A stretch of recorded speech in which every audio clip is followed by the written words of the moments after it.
Exercise number 180 from Pitman Shorthand Book. Start.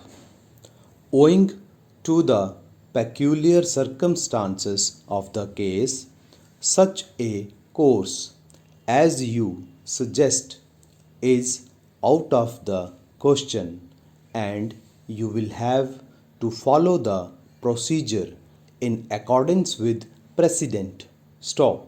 Further, you must endeavor to secure Mr. and Mrs. Brown as witnesses, as their evidence is absolutely necessary.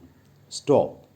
The fact of the matter is that you have failed to bear in mind the really essential features in connection with the case and have chiefly borne in mind one or two quite subsidiary points. Stop.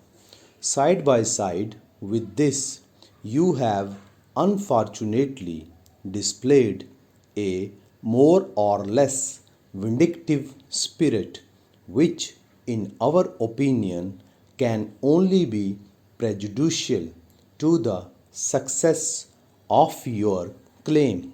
Stop.